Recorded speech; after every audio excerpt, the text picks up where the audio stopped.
असम में आजकल एक लड़ाई चल रही है, लेकिन ये तोप या तलवार से नहीं बल्कि धागों से लड़ी जा रही है। जी हाँ, धागों से, क्योंकि यहाँ एक पारंपरिक कपड़ा सिर्फ पहनावा नहीं बल्कि एक पूरे समुदाय की पहचान और उसके भविष्य का सवाल बन गया है।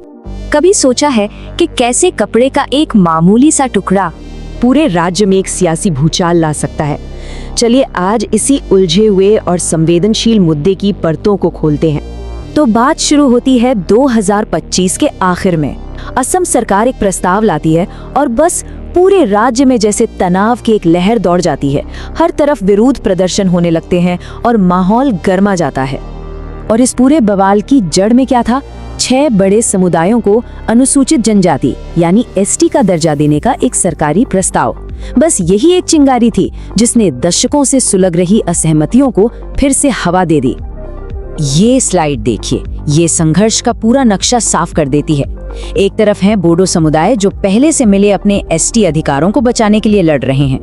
दूसरी तरफ है कोच राजवंशी समुदाय जो एसटी दर्जा हासिल करना चाहते हैं। और मामला तब और पेचीदा हो जाता है जब उनके जमीन के दावे यानी बोडोलैंड और कामतापुर सीधे सीधे एक दूसरे से टकराते हैं।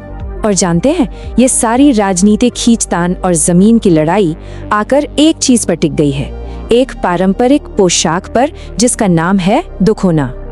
अब देखिए, पहली नजर में ये दोनों पोशाकें शायद एक जैसी लगे, पर इनकी कहानी और पहचान बिल्कुल अलग है। बोडो डोखोना जिसका मतलब है 6 कोने, छाती से लेकर टखनों तक पहना जाता है। वहीं कोच राजवंशी पतानी पहले थोड़ा छोटा होता था ताकि नदी किनारे के जीवन में आसानी हो। लेकिन असली फर्क है इनके डिजाइन में। दोखोना अपने बेहद खूबसूरत आगोर पैटर्न के लिए मशहूर है जो प्रकृति से लिए जाते हैं। इन्हें बोडो लोगों की एक विजुअल स्क्रिप्ट भी कहा जाता है। और यहीं से असली विवाद शुरू होता है। बोडो समुदाय का आरोप है कि ये सिर्फ फैशन नहीं है। उनके मुताबिक ये एक सोची समझी चाल है। कोच राजवंशी समुदाय जानबूझकर दोखोना की नकल कर रहा है ताकि वो खुद को ज्यादा आदिवासी दिखा सके और एसटी दर्जे के लिए अपना दावा और पक्का कर सके।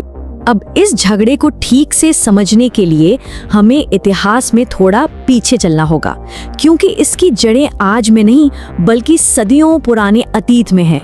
इतिहासकार एक शब्द इस्तेमाल करते हैं, ऑटोक्थोनस। इसका सीधा सा मतलब है किसी जगह के मूल निवासी, सबसे पहले रहने वाले लोग। और असम की ब्रह्मपुत्र घाटी में ये दर्जा बोडो कछारियों को दिया जाता है। उन्हें ही इस क्षेत्र का पहला निवासी माना जाता है। ये टाइमलाइन हमें दिखाती है कि कैसे वक्त के साथ ये रास्ते अलग हो गए। हजारों साल पहले इन दोनों समुदायों के पूर्वज एक ही थे। लेकिन असली मोड़ आया 16वीं सदी में, जब कोच राजवंश ने हिंदू रीति रिवाजों को अपनाना शुरू किया। यहीं से एक नई पहचान बनी, कोच राजवंशी। और आज सदियों पहले हुआ यही बंटवारा एक नए टकराव की वजह बन गया है।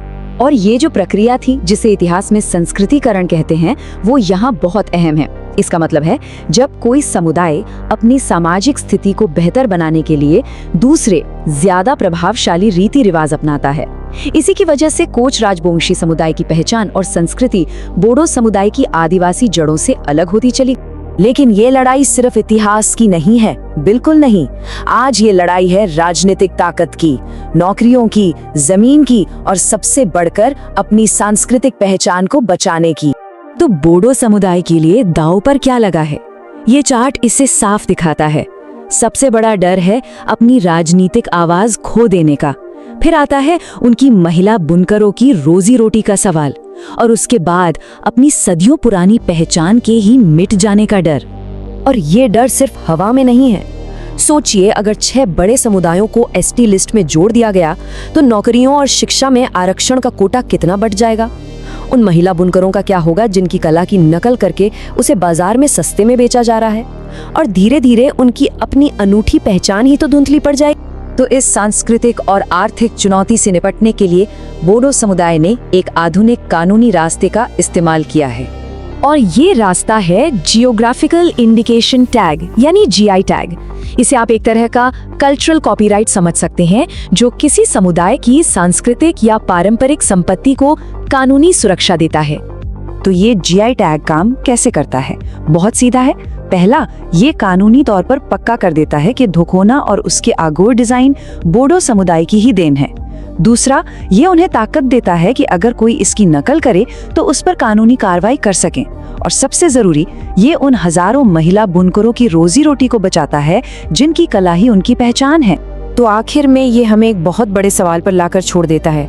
जब संस्कृति ही सियासत का हथियार बन जाए तो नियम कौन बनाएगा और कौन तय करेगा कि विरासत की लकीरें कहाँ खींची जानी चाहिए?